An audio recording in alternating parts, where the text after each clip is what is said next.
Amazon has made their announcement. Their two world headquarters, one of them coming to our area, Long Island City. Nate Rogers has the full story and the reaction from residents.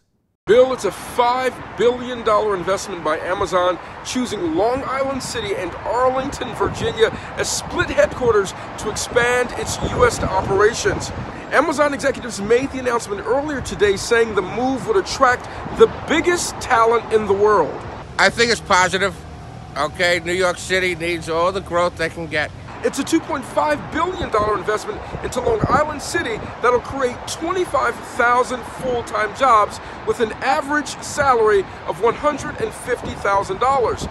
The headquarters' specific location in Long Island City has not been named. However, the company says it'll be a 4 million square foot office. Now take a listen, Bill. Here's what nearby residents told me about the news. I think it's a positive move, especially if it's going to bring employment to the residents of Queensbridge, Ravenswood, and Astoria. We're in between the Triborough Bridge and the 59th Street Bridge, and it's already a very dense population for traffic, and it's going to be worse. It's going to probably drive up the rents and the housing prices, but I guess on the whole, it's a better form of growth than other possibilities. Mayor de Blasio calls the announcement a giant step in building New York City's economy, leaving no one behind. However, newly elected Congresswoman Alexandria Ocasio-Cortez calls the news, quote, extremely concerning. On Twitter, Cortez criticized tax breaks Amazon would receive for setting up shop in Long Island City. She also questions if the company will hire in the existing community. And finally, Bill, it's unknown how many of those 25,000 jobs will go to Long Island City residents, but hiring is slated to begin next year. In Long Island City, I'm Nate Rogers for Chasing News. Thank you, Nate. All right, let's bring in our A-plus panel for tonight's show. We're joined by Republican strategist Jeanette Hoffman. Always good to see you, Jeanette. And Democratic strategist and attorney Bill Caruso. Bill, good to see you. Jeanette, I'm going to start with you. You have, first of all, Newark lost out. I think that is disappointing for Mayor Baraka. It is.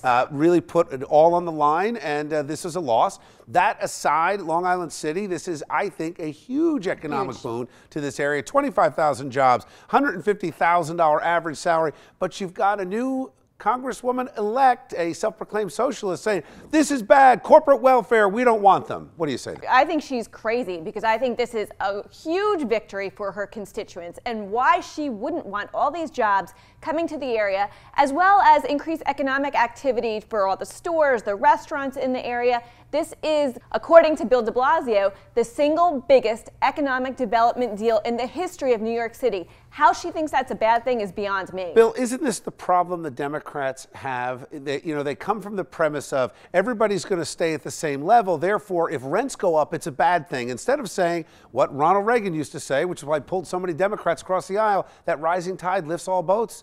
She's looking out for the people that voted for her, not the people that may be voting for her at some later date that may take these jobs.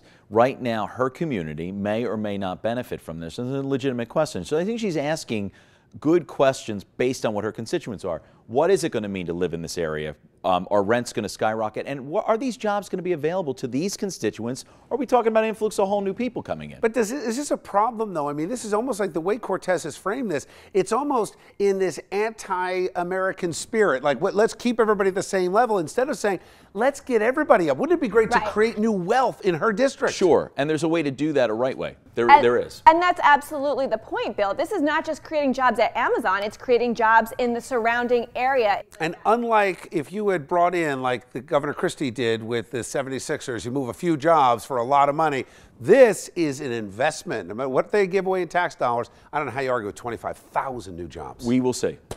We will. All right. Thanks, guys.